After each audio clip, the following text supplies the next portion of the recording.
गेल्या 3 वर्षांपासून ज्या योजना प्रत्येक वर्षीच्या अर्थसंकल्पात मांडल्या गेल्या होत्या त्याच योजनांचा पुन्हा एकदा समावेश करण्यात आला आहे।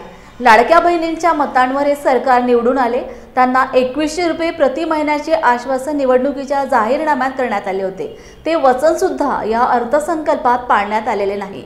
शालेय शिक्षण विभागात 2024 शासन निर्णयात प्राथमिकता माध्यमिक व उच्च माध्यमिक शिक्षकांना वेतनात टप्पावाढ करण्याचे ठरविण्यात आले, त्यांची सुद्धा तरतूद या अर्थसंकल्पात करण्यात आलेली नाही, अशी प्रतिक्रिया आमदार अभिजित वंजारी यांनी Lord Buddha TV Vidarbha TV सोबत बोलताना व्यक्त केली। पश्चिम महाराष्ट्रातल्या भाषेत बोलायचं जर राहिलं तर जसं म्हणतात की बोलाचाच भात आणि बोलाचीच कढी, अशा पद्धतीचं वर्णन या अर्थसंकल्पाचं करावं लागेल।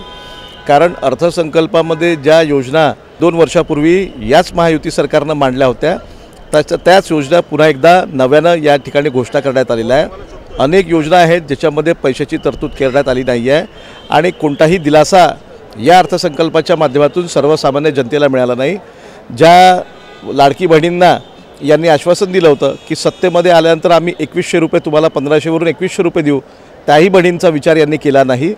शेतकरी असतील किंवा विद्यार्थी असतील, पदवीधर बेरोजगार असतील, इतर लोक असतील, या सर्व लोकांसाठी या अर्थसंकल्पामध्ये काहीही नाही आणि म्हणून मी म्हटलं की जसं बोलाचाच भात आणि बोलाची कढी अशा पद्धतीचं वर्णन या अर्थसंकल्पाचं करावं लागेल। परीक्षा लांबवण्याचा जो निर्णय सरकारचा आहे तो अत्यंत दुर्भाग्यपूर्ण आहे।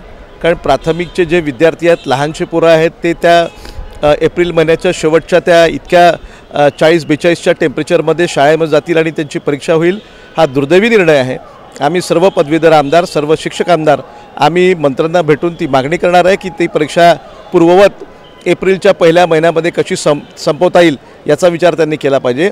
दुसरी गोष्ट, या अर्थसंकल्पाच्या माध्यमातून राज्यातल्या टप्पा अनुदानाकरता वाट पाहत असलेल्या जवळजवळ 60,000 अशा पद्धतीचे शिक्षक आहे आणि या शासनानं 14 ऑक्टोबर 2024 रोजी शासन निर्णय घेतला होता।